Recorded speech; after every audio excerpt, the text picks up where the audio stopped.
Welcome to this Mobile Ecosystems Forum, MEF, the operator platform, Telco and Edge APIs 1 year later.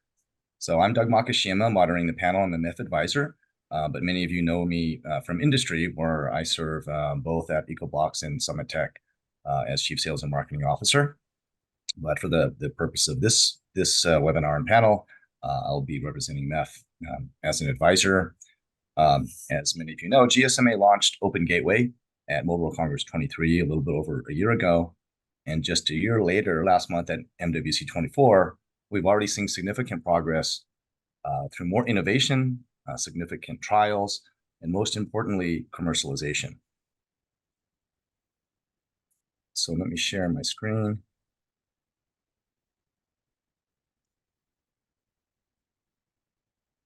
Okay, share, sorry. So once again, we have an amazing stacked panel of industry heavyweights representing two of the key industry standards bodies / trade associations. That's GSMA and CAMARA. By the way, it's Mark Cornall, sorry about the typo there, representing GSMA, and Markus Kuemmerle from CAMARA. By the way, the panelists will introduce themselves in the beginning of each of their respective presentations. I'll just do a quick overview here. So, obviously the two main trade association standards bodies in the Telco Edge and APIs, GSMA, CAMARA, and we have representation from a leading top-tier mobile network operator, Alicia from Verizon, and also a leading aggregator and enterprise messaging and CX solutions provider, Ostojić from Infobip. So just a few words to introduce our webinar and the topic. Topic is innovation at the Telco Edge. So according to GSMA, mobile operators are transforming their networks into open, standardized network as a service platforms, which is enabling new applications and further accelerating digital transformation. So in terms of exposing network services, what are the two main areas of services that are being exposed? The first is edge computing, or what sometimes is referred to as MEC, or multi-access edge computing. With MEC, enterprises can now cloudify their applications that require very low latency, data privacy, or extended security. So basically, you're able to have a cloud edge computing resource at the edge of the telco, taking advantage of ultra low latency and high bandwidth 5G, and a number of other advantages as you bring that compute resource close to the edge. The other key area of importance in edge innovation is telco APIs. And we've heard a lot about this over the last year, and certainly at Mobile World Congress just last month.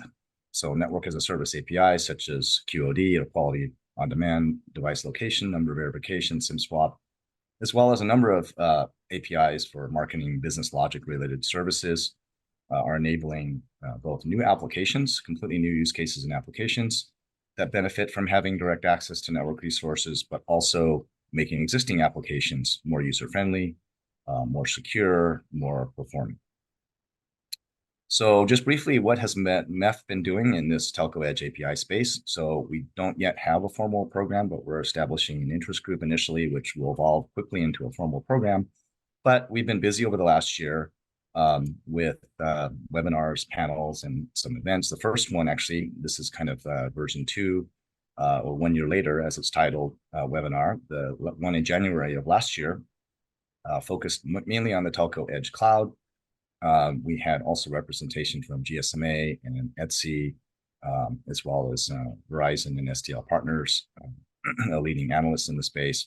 And then you can see from there, we carried on at Mobile World Congress 23 with a panel at the MEF Global Forum.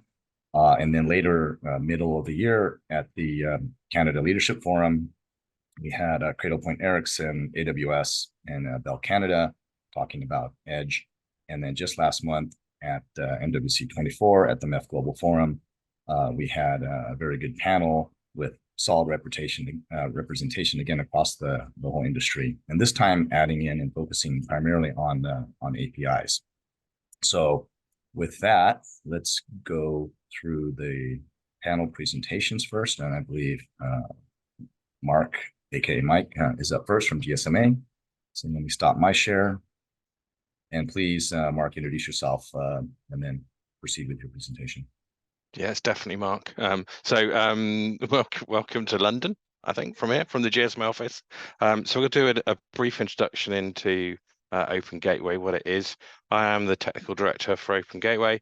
I also work within GSMA on Operator Platform and work on OPG as well. So around the whole Edge part and then Open Gateway now. So we're going to talk about APIs and Operator APIs. So what really is it's the common glue between cloud infrastructure and the earth, and there's four parts to it. One is the northbound agreements and one is the east and westbound agreements. But when I say agreements, it's both the technical and the business agreements as well. So what the whole thing around Open Gateway is to come together with conviction and commitment to deploy the same northbound agreements. And we were looking at opening up the networks in the same way globally, and the way we do that is using the CAMARA service APIs, and Markus will talk about that later on. So to agree to deploy the CAMARA APIs northbound, and then to have a business relationship around that, so have common business agreements and templates around that.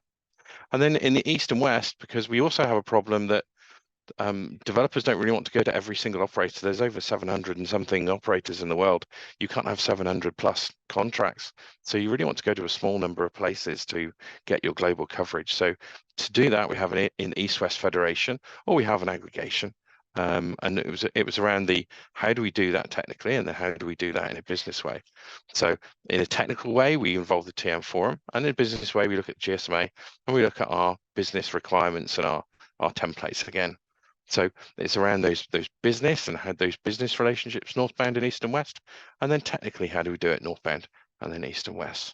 So that's really what it's around. It's bringing everything together in the same way globally, which is something we've struggled to do in the past. Agreement templates, we've talked a little bit around this. There's a number of those. They're in production or they're live already. So northbound agreement, a service level agreement saying that this is how the developer will engage with a mobile network operator.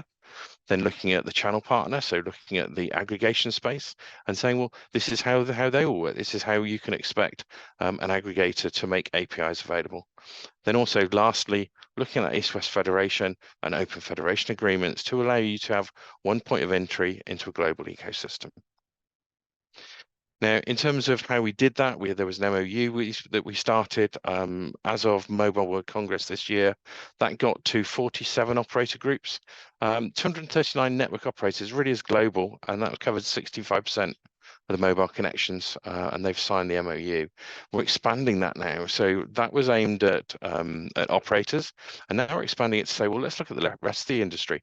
Let's look at the ecosystem partners. Let's look at the aggregators. And getting other people in the whole ecosystem to really pull behind Open Gateway and the CAMARA APIs and this way of opening up the ecosystem. So the assets are there, they're ready for service. So we've had that commitment. So we've talked about that already. So there's 47 operator groups supporting the MOU. That represents 239 networks, really global, anything from China through Asia, Europe, Africa, Middle East, America, 65% or greater than 65% connections. There are 26 APIs published in CAMARA that we're really focusing on. The real strength of Open Gateway and of CAMARA really comes when you have more than one operator in a market deploy the same one. So when you get 100% coverage in a market for a single API, that's really when you add the value. So the assets, we got 26 APIs published. Technical architecture is done. It's in progress in places, and it's done in other places. We can do onboarding. We know how to expose these APIs. And then the impact, we've got 40 networks now commercially launched. So one of the things we had within the MOU was that launch. So we have 40 networks commercially launched. 6 of those were market champions. So one of the things we did in GSMA, as I said before, was to make sure we have the same APIs exposed in the same markets, and that's really where you add the value. And in terms of marketing outreach, there was more than 8,000 mentions of Open Gateway in MWC 24. In terms of the APIs that we're offering, I won't stay on this very long. number of API product families across fraud, mobile connectivity, fixed connectivity, unified communications, and through to cybersecurity. And that's expanding all the time. And it's driven by the developer demand. It will driven much more by that market and that developer demand. In terms of commercial operator launches, I said, given you a number already. This is where they really are. So we have got global launches, and again, we have started to see, particularly in where we've got we've particularly got more than one operator offering the same API in a single market. That's driven by these market champions. So at that market champions, we had 15 market champions, and there were 6 of those live by MWC. And again, global coverage, anything from Asia across through Europe, and then South America as well. So a number of those markets, you have the same API. That's where the real value comes. That's where you can say, right, I can attack any one of the customers in that market and reach any one of those people.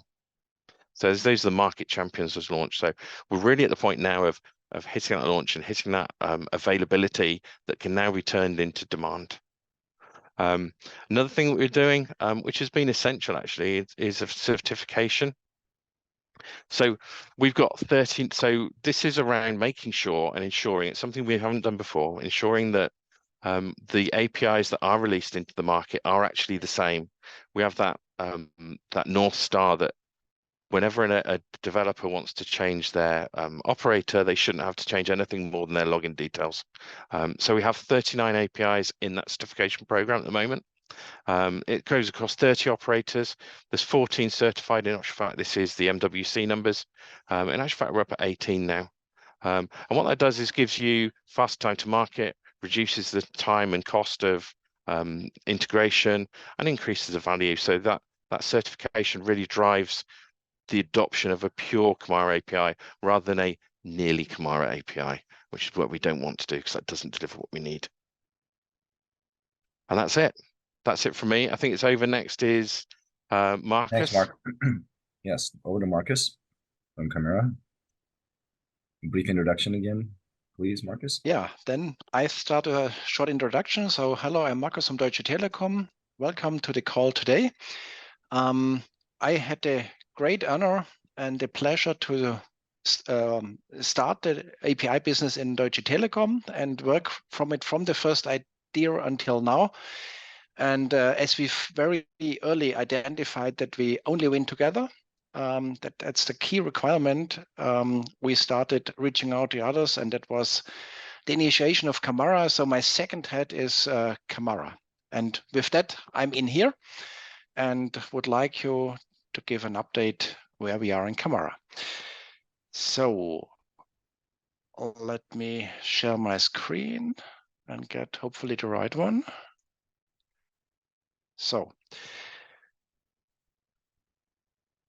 before I go into CAMARA, I want to give some examples.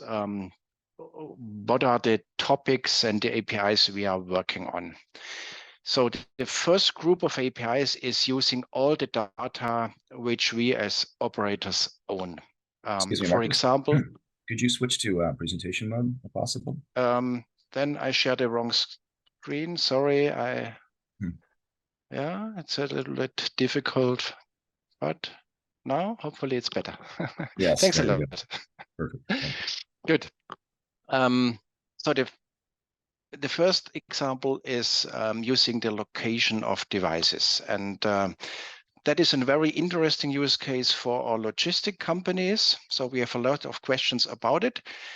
Yes, it's a more difficult thing because of data privacy, but if we have the consent of the people, we can use that data, and then possibly a logistic company can get notifications if a truck comes close to a store, and can prepare for getting the goods.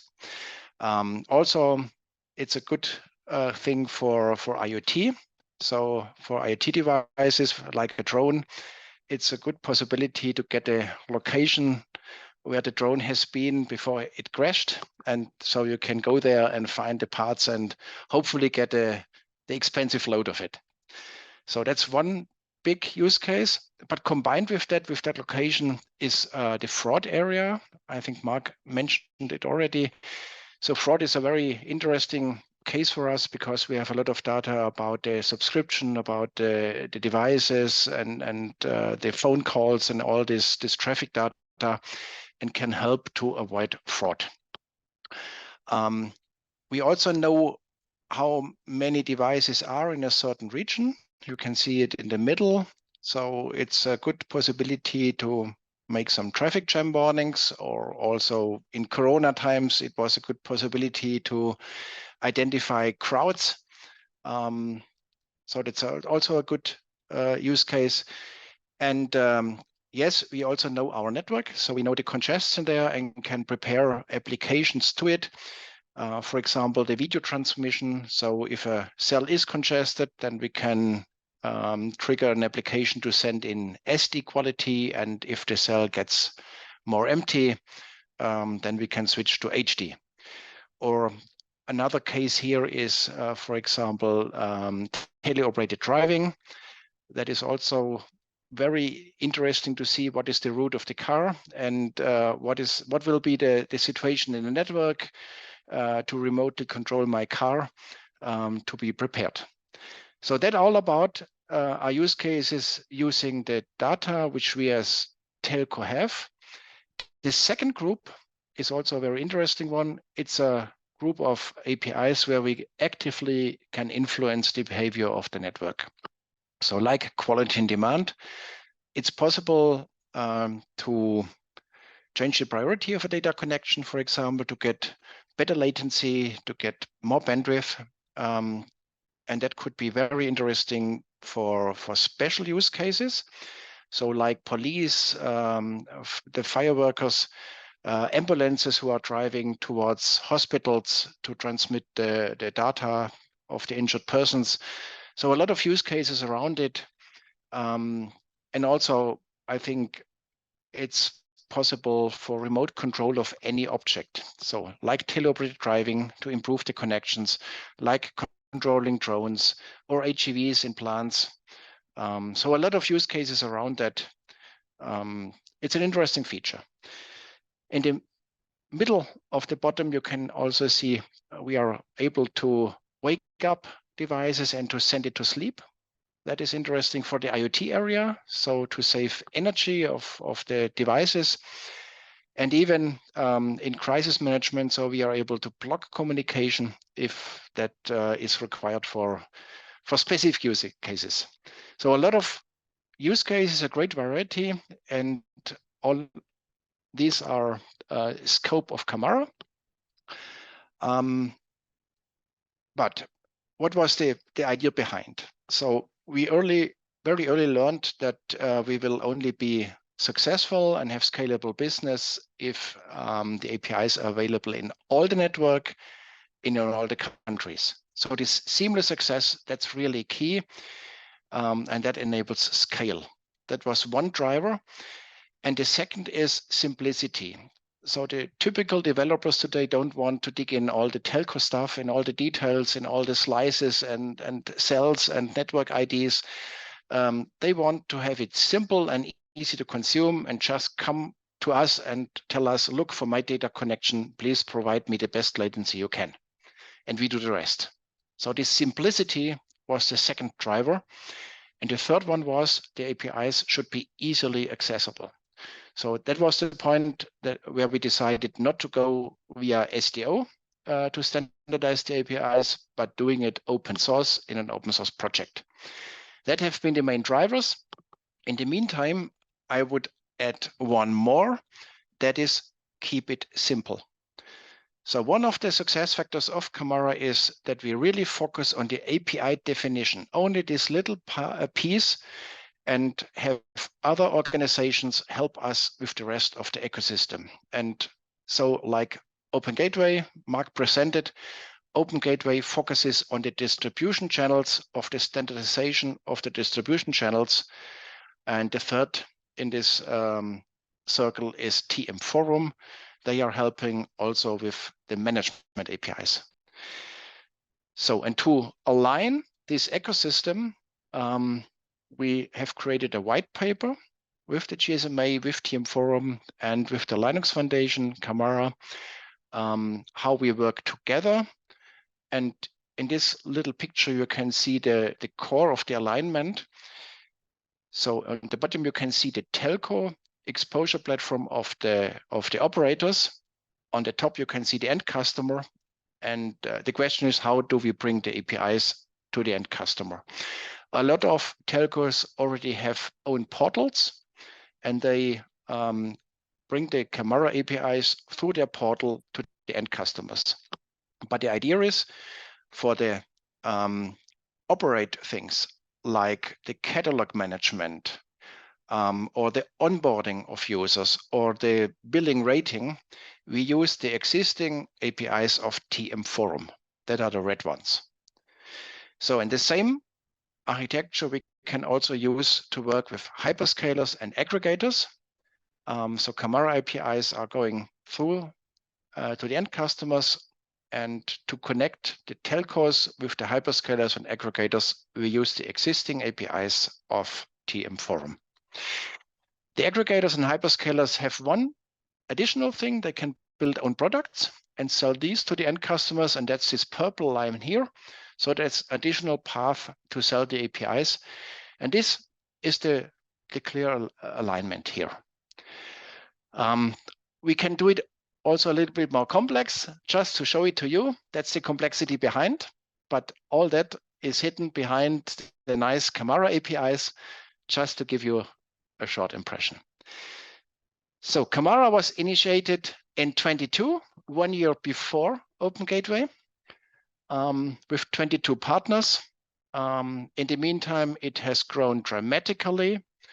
And here you can see the last figures. So now we have close to 1,000 people in CAMARA from more than 350. So that's an outdated figure. It's 350 in the meantime, companies all over the world. And more than 100 are also visible with their logo on the CAMARA page. And that's a clear confirmation that we are doing the right thing here. So if you are interested to join CAMARA, it's very easy. So CAMARA is in the basic step free. It's without cost. It's without any fees, without any obligations. You can join the technical project simply by sending an email to this email address here. That's a simple way to onboard individuals. Also, if you want to show your logo on the CAMARA page, it's also free without any obligation. Just send it to me. Then you are a participating organization. If you later decide to be a sponsor of CAMARA, that's also possible. Then you can use the links here on the CAMARA contact page. So that's about CAMARA. With that, I would like to thank you and hand over then, I think, to Ivan. So thank you, Markus, for that, and appreciate the closing bit on the membership drive. And I'm also a participant in CAMARA, both on the End User Council and the Technical Steering Committee. So while it's very easy to join, and I hope more members join, we also want participation. So joining is great, but 350 companies, 1,000 members, that's definitely critical mass, but we are definitely still looking for valuable contribution and help with the growing list of APIs. So not only a call for members, but also a call for active participation. And I really appreciate your comments about not being an SDO, and it's an open source project, and that's in stark contrast to what we see often in telco space. Sorry, Mark from GSMA, but it was actually Henry Calvert from GSMA who gave me this quote: standards by code, not by 100-page technical docs. Right? Okay, the docs are there to back it up, but standards by code is very important. And I think I'll touch on that later in the panel discussion about federation interoperability and agreements and all of that. And as Mark and Markus both pointed out already, that it's hugely important to have this ubiquity. Now, it doesn't have to be global from day one, but certainly in a particular market or country, if you have all the operators supporting it, just at least one of the APIs, these 26 APIs, and growing, it's a huge win.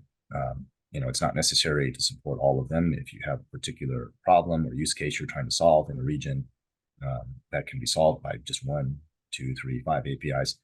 That interoperability is very, very important. And I think it's a good transition now to bring in Ivan here, because what they're doing, I think he'll go through a use case where they've done just that in a particular country to bring some of these use cases and APIs to life commercially and available across an entire region. So with that, I'll hand it over. If you can start sharing your presentation. Yes. Hello, good morning, everyone from Chicago. My name is Ivan. I'm Chief Business Officer of Infobip. That means I oversee strategy, go-to-market strategy, sales, marketing, and partnerships globally for Infobip. Very quickly, I assume most of you know, but just an introduction to Infobip. We're largest, at least by footprint, cloud communications platform globally, present in 77 countries with actual physical locations, services in more than 190, and largely focus on delivering various interactions that enable businesses to interact with their customers or consumers. By doing that, we rely heavily on telco and run massive infrastructure, 43 data centers around the world, and just for some kind of more stats, around 40 billion messaging interactions per month. And in the US, for less Black Friday, Cyber Monday, we had around 8 billion messages going to our platform. So very kind of focused on delivering particular set of tools, products, and I'll talk about it a little bit more for enabling businesses and customer engagement. So we have a particular view on network APIs, and I'll come to that. One of the core things that we are relying our strategy on is partnership with telcos. We have, let's say, 5 pillars of collaborations.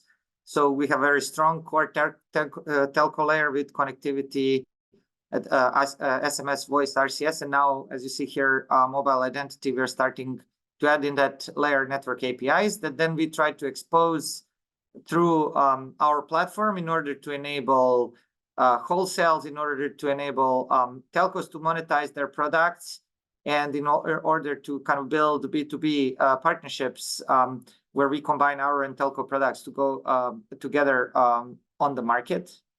Now, having said that, I'll just go quickly through the stack without losing time.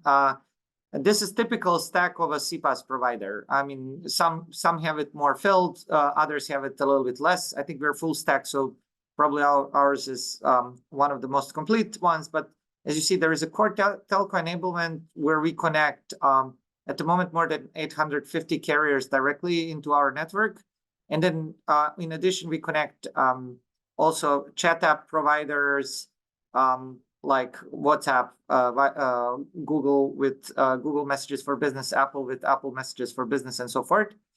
And then in addition, we have our own channels like chat, in-app chat or live chat on the web. And then on top of that, we layer, we call it now Infobip AI Hub. So this is like an engagement layer that then enables us to go very deeply into the channel and build different customer experience to help companies transform customer journeys. And then there is typically a data layer where all of these data is being stored of all the interactions. So why am I showing the stack? Is because our view is that the network APIs will be the major innovation in the telco core enablement layer that we want to expose in a similar way like we expose other channels in this channel layer. So any business that's our customer can quickly access it and build different use cases. But we don't want to stop at that API layer. We believe that the network APIs could be extremely helpful in building various customer solutions. So just to give 2 or 3 examples, some are really intuitive, others maybe not that. So let's take one example of geolocation network API. So in the countries where this is permissible with the consent, we can, by exposing that network API in the engagement layer, we could create marketing solutions that would, let's say, send consumer promotions once they are close to, let's say, a shopping mall or a certain brand. It could trigger marketing very kind of geolocated, precise marketing messages. So one example.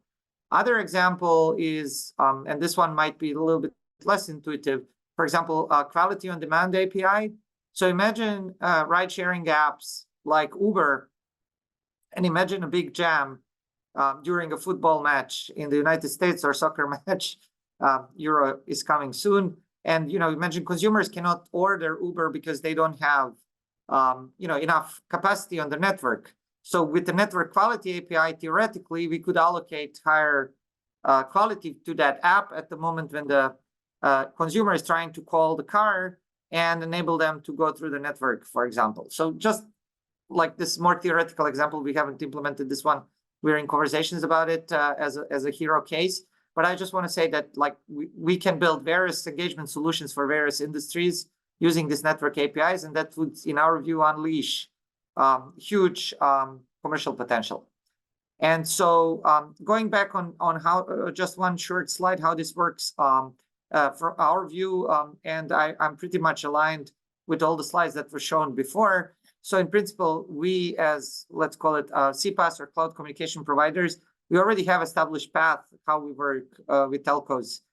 So not only that we have things like Anam Protect that protects the network, but when it comes to the connectivity of SMS, voice, and now RCS business messaging, we actually have established paths to enable telcos and to connect the telcos around the world and expose this different solutions.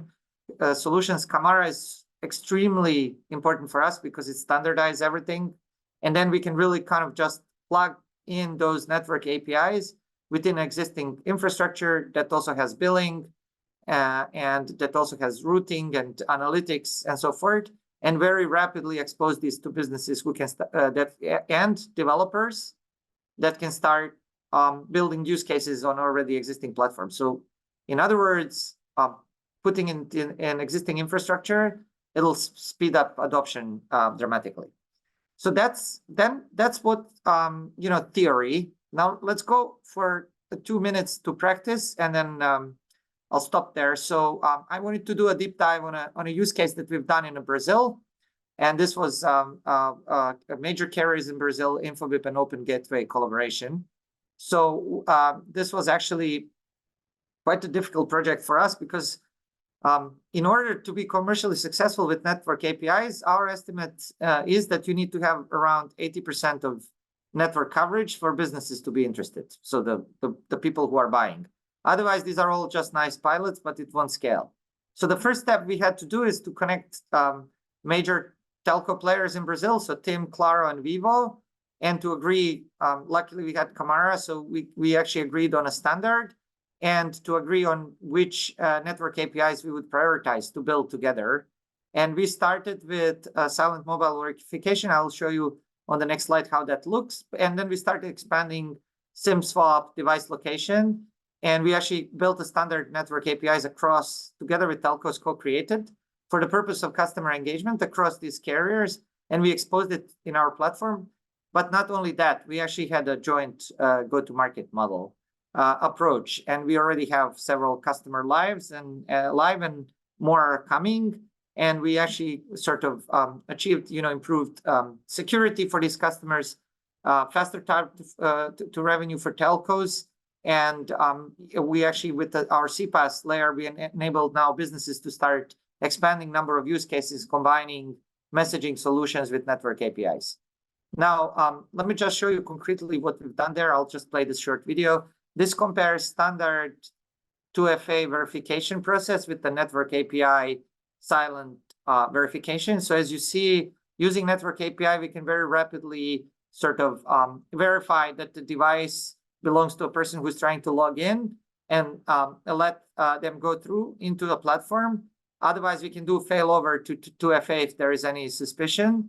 And on the other hand, it was, as you saw in the video on the left, that was compared to a standard process where you need to get a code, type in the code and so forth. And as you see, typically the OTP code and activation takes around 45 seconds to more than a minute. With silent mobile verification, A, it's much better customer experience for a consumer, and B, it's much faster. It's less than 5 seconds. So also what I want to show with this is that network API, even within established use cases, can add significant amount of value. And it doesn't mean like that we will kind of now price this much cheaper than we would price the OTP solution. Ultimately, we are solving the same problem with much better solution. So just a very concrete example. Now, just 1 or 2 more slides and then I'm done. Going forward, our roadmap is really to identify markets where MNOs are interested to build APIs and that they would have a coverage over 80% of the market. And then actually we would start with various POCs together also with some other partners in the ecosystem. So Infobip, telcos, and others. Building these APIs, we are very sort of action-oriented as a company. So we've typically like to find clients who want to do POCs, like actual corporate or business clients, and then build out network APIs together with them. So focused on customer and their needs, because it will also tell us what would they like to see in these APIs and what features and so forth. And that's typically how we propose to approach this. And we would invite the telcos to partner with us with that. And with that said, I think I thank you for your attention and yeah, open to any questions later during the panel. Great. Thanks, Ivan. Well, interesting. You already answered one of my key questions in the Q&A portion. You know, I had a technical career, but now I'm sales, marketing, business guy. So I like to keep things simple, and you know, I just have a number of simple questions. We'll get to some of those later. But the first one is, how is this better? Right? I mean, you have OTP SMS, you have GPS for location, but thanks for that example. It's very clear that the transparent, seamless, silent 5 seconds versus 40-second flow for the OTP SMS is clearly a win, right? So that's great from a user experience perspective. Excuse me. How about the on the operator side? How does this improve? How is this better for the operator? How do they make money? And also for people in the middle, like Infobip. Yeah, do you want me to answer now, or we'll wait? For yeah, please, and then we'll let. No. So look, I mean, it's early, right? It's early days, but in principle, you know, first of all, there are 2 things where I think this is better for operators. So number 1 is they will monetize. So it's an additional revenue stream, and maybe for this one, you know, the price will be as SMS, OTP, maybe even higher. So that's number 1. Number 2 is, as you know, everybody talks about SMS commoditization or even disruption of 2FA, and a lot of people are trying to find alternative routes how to disrupt this. So, you know, if you are using Google devices, they're typically sending you OTP code on YouTube or somewhere else. If you're WhatsApp in many markets is also have their own solution for OTP and so forth. So when you have such a superior solution like this silent mobile verification that has such a great customer experience, you're also preventing disruption, for example, in this area. And the third thing I want to say is the innovation. So once we have more of these APIs and, you know, like the data that we get on the backend from the network, we can use the same, let's say, API for other security features. Let's say if somebody's trying to take a loan, you know, there's a lot of fraudsters on these online platforms. If we are allowed to share some of this data, it could help kind of improve those machine learning models. So it's the innovation of the API in adjacent areas as well. So I think that's, for me, 3 kind of main arguments for telcos: monetization, prevention of disruption, and then the innovation you can build on it. If I go to us, I mean, for us, it just makes our solutions much more ubiquitous. And as I gave you an example earlier with, like, you know, on-demand apps or geolocation marketing, like the number of solutions or industry cases we can build for engagement between businesses and consumers almost becomes like infinite, and like our imagination and the business value of those cases becomes the limit to what we can do. So we are really excited with it in a way. Great, thanks for that. And we'll get into it more in the panel discussion part of it. So, but I appreciate that response, and of course we'll hear from the operator perspective. We have Alicia up now from Verizon. Alicia, please introduce yourself. Maybe I know you don't have a presentation, but if you could just say a few words of introduction and what Verizon is doing in this space. And then, of course, Markus here, you know, representing CAMARA, but he's also Deutsche Telekom. So we have 2 mobile operators on this panel. that we can ask some of these questions to later on. But Alicia? Yeah, thanks, Doug. Hi, everyone. Alicia Miller. I am the Network API Ecosystem Development Lead at Verizon. That means that I represent Verizon in some of these organizations. So CAMARA, I'm also the treasurer of CAMARA, so I've got two hats, just like Markus here. Also work very closely with Open Gateway, Mark and all the GSMA team on those fronts. And then I also kind of help inside Verizon bring all those pieces together, make sure that we are aware of what's going on in the broader industry, and we're also bringing our perspective to those organizations. I don't have a presentation. I also didn't. We've spent 40 minutes kind of talking at the audience. I really love to have this be interactive, so I really would love for those who are live on this webinar to pop in their questions in here and really make this an interactive experience. Doug, you're still on mute.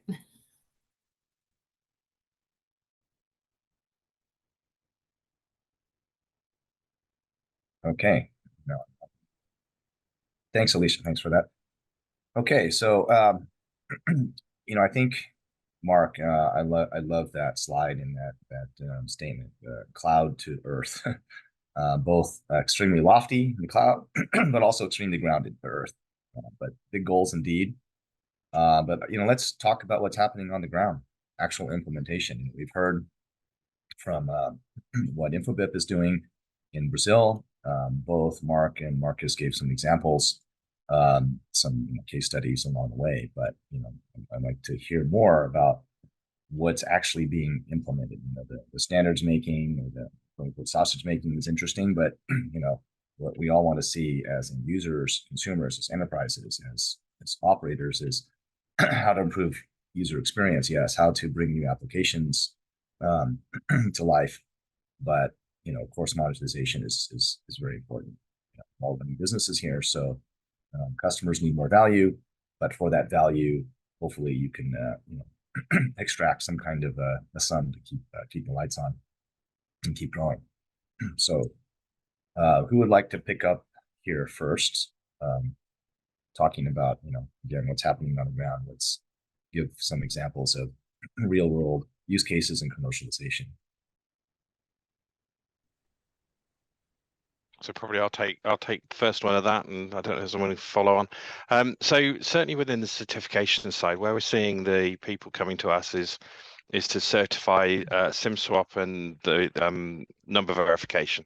We see number verification being very important going forward. So we're really being led at the moment by those anti-fraud use cases, and we're starting to see those in a number of markets. Now we see it both within aggregators, so we're seeing a number of aggregators coming in and offering those in markets and that turning up.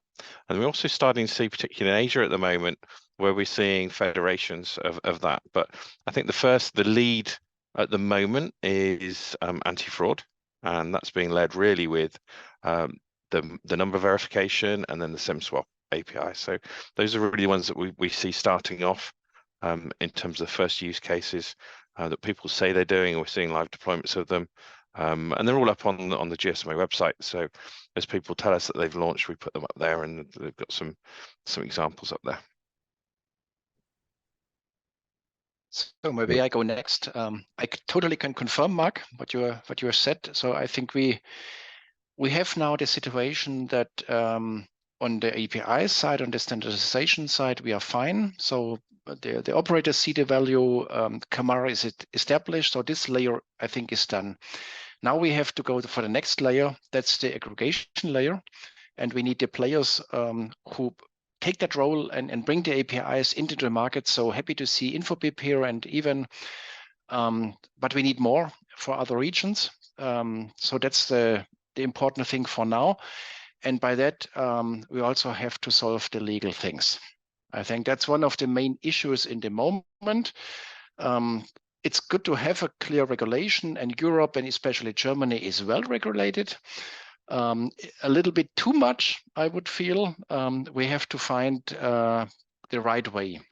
So it is really weird if we have to ask a fraudster, may I ask if you are a fraudster?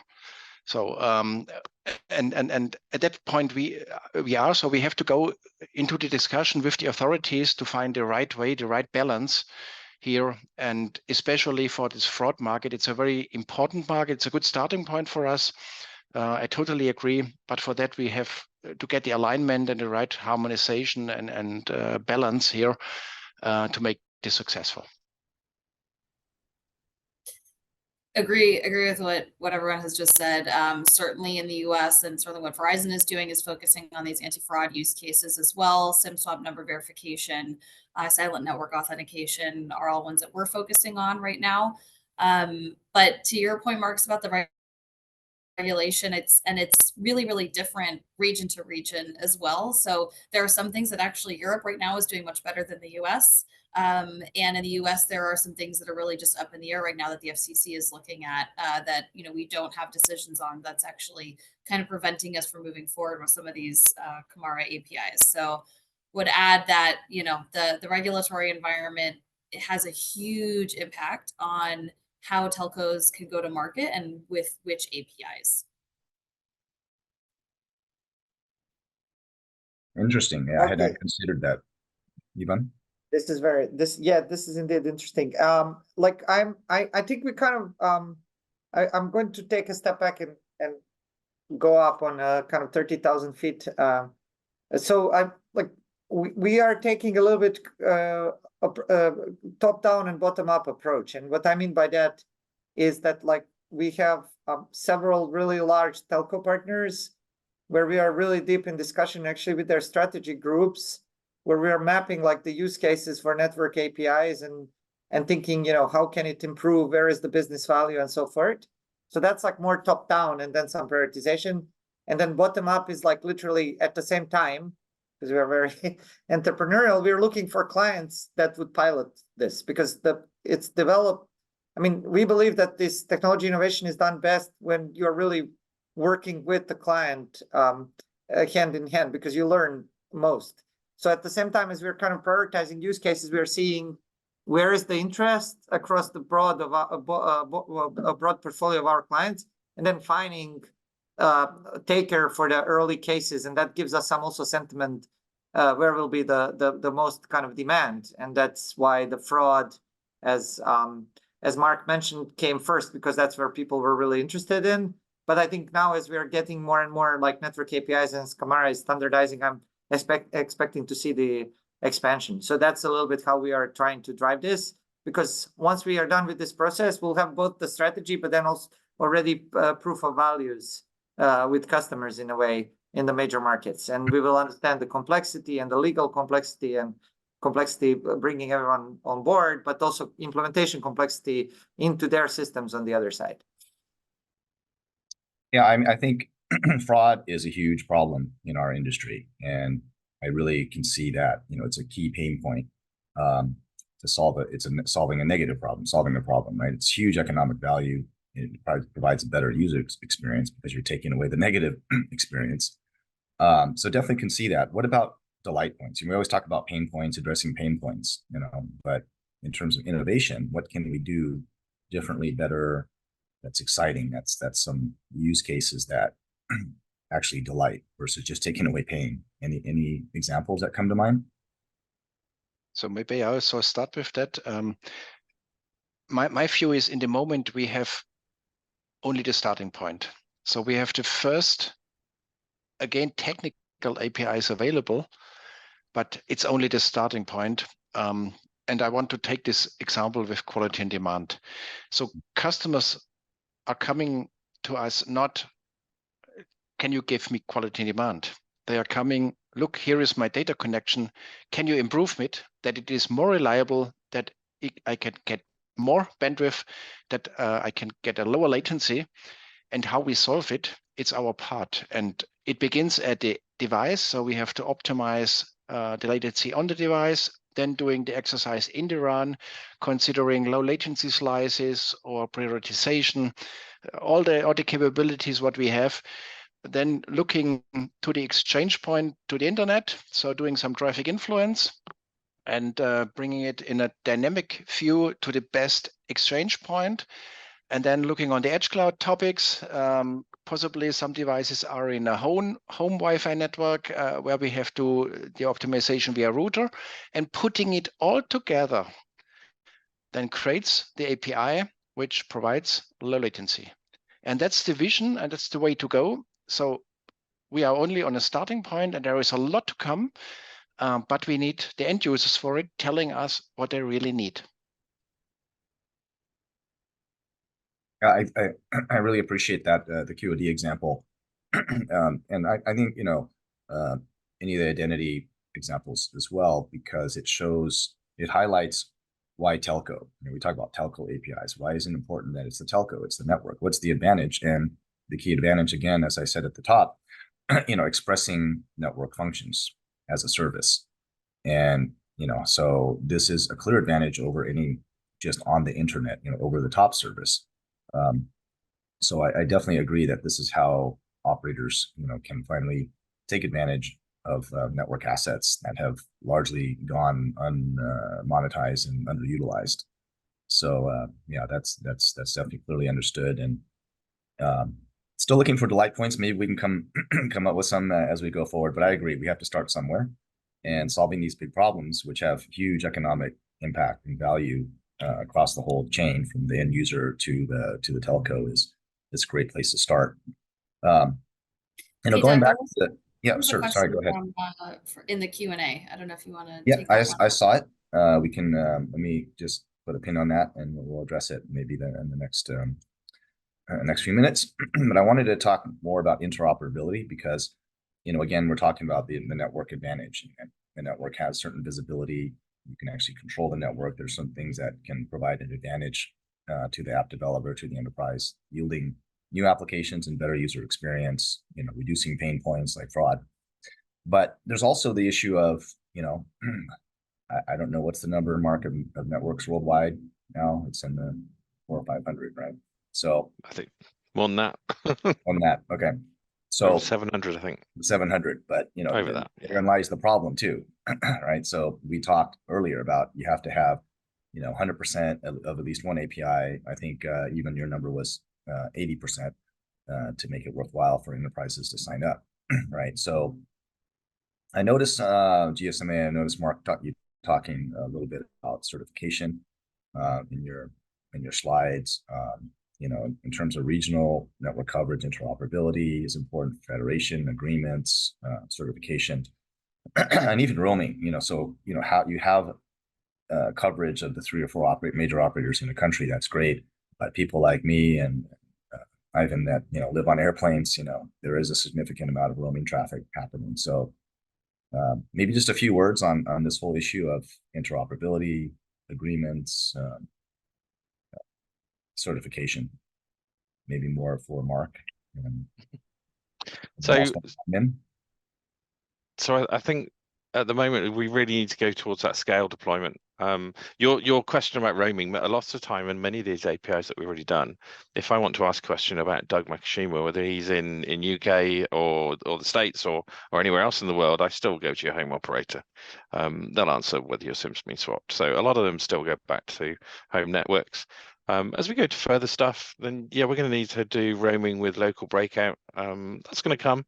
But I think the focus of CAMARA and the focus of what we're doing is really things that can be done now and can be done today. We're not looking at release 19, 20, 6G, 7G. We're looking at stuff that we can deploy today, and we're really the demands that are coming in today. And that's, I think, it's the focus of us and CAMARA, is trying to look at that and then deploy that. If you think about, we've been doing this sort of live around a year. We've been our total time on it probably 18 months, 2 years.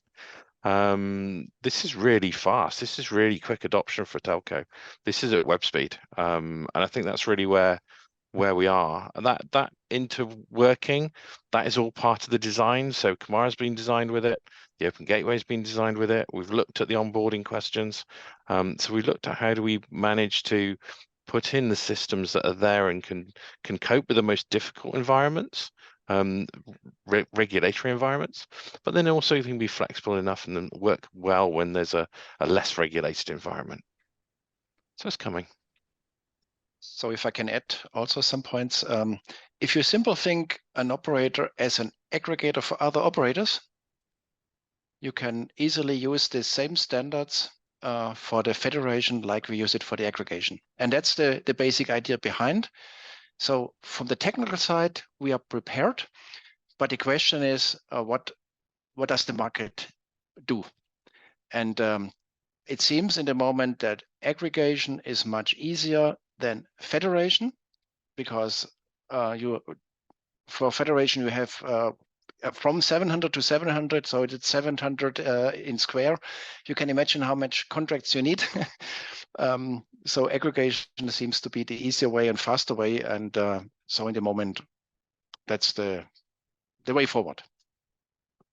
Point well taken. And Yeah. I think Ivan probably is going to chime in here since he's the aggregator. No, I mean, look, I'm not going to go in depth. Everything was said, but I just want to tell you something. I think for us, at least as Infobip, we don't see it just as a technical problem of the standards.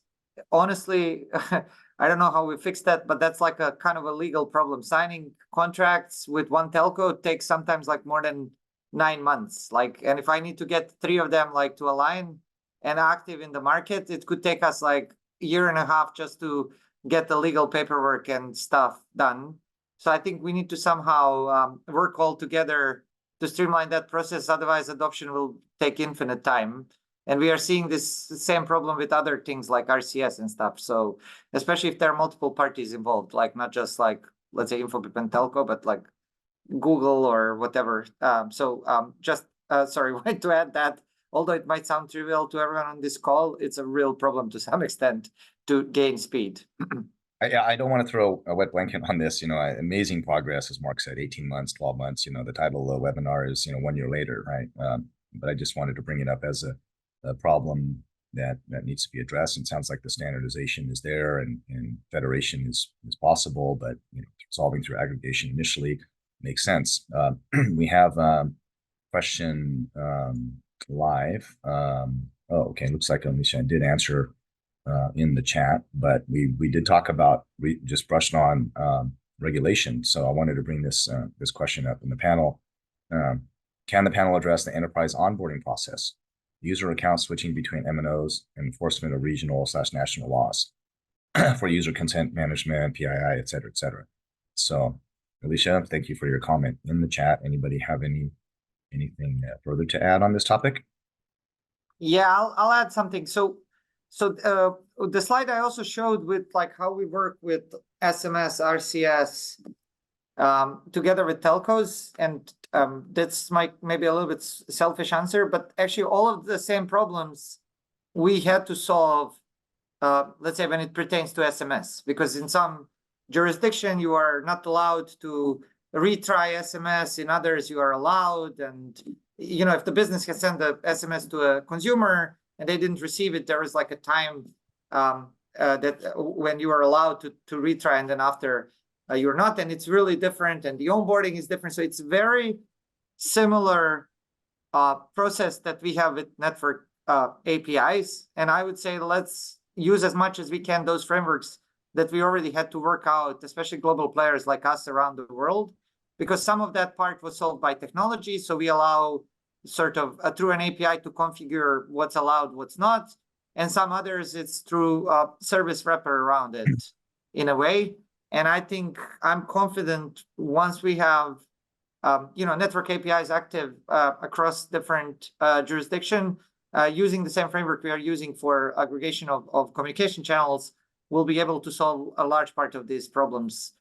Also, we had to resolve storage of PIA and everything, data center localization. It's the same as with SMS, especially when it comes to 2FA. So I think we have a good framework that we can build on it. Maybe some new things will have to be developed, and the solution will be partly through terms and conditions, as Alicia said, but other parts will be solved through technology like APIs, and the third set will be through a service wrapper around it. Right, thanks. I would just add, sorry, ahead. Doug. I think it's actually, at least in the US, a lot more complicated than it is for SMS. We've got new problems that we're trying to solve. And one of the biggest issues that we've got right now is on consent and consent management. It's not the same flow as it is for SMS, especially for APIs like device location and QOD. which are two that Verizon is not pursuing right now due to regulations and these kind of issues with consent. So I think it's going to be region by region. It's going to be different. Like it's one of the things that, you know, net neutrality is clear in Europe and how it works, but it's not clear in the US right now. No, we'll need to set up some standard. I think it's actually far more complex than it is for us. Well, I think there is a really, I mean, like if you do like non-consent things for marketing messages in US, you are in real trouble. All I'm saying is not that we have a copy-paste solution, but we had to wrestle with the similar problems for SMS. And I think we can use large parts of that framework and extrapolate to this. Of course, there'll be some nuances here and there, but like, I mean, consent problem is a really big problem in messaging too. So it looks like there's some work to be done, but it looks like we have a strong path and really great progress the last year, 18 months. Unfortunately, we've hit our time limit. I'm just going to allow one final comment. If you have one, each, what does this webinar look like 1 year from now? What does the future hold? Where are we going to sit 1 year from now? Let's go from Mark first. Just go in order. One sentence. Proper scale, proper deployment at scale. Markus? We have solved the legal problems, have a clear balance, and can use the APIs. Ivan? We have innovated number of value-adding use cases across industries. Last but not least, Alicia? Yes, and we're working on the next set of APIs. Great. Well, thank you all so much for your participation in this MEF webinar. By the way, as I mentioned in the beginning of the presentation, you know, this is a series, and we didn't have a formal program, but we're launching a formal program, and so the series will continue. TM Forum was brought up a couple of times. We'll definitely invite them next time to talk about their more business logic marketing type APIs. And then we'll be having additional speakers from vendors and operators as we move forward. So really, again, appreciate everybody here, your contributions and your presentations and insightful comments. Thank you so much.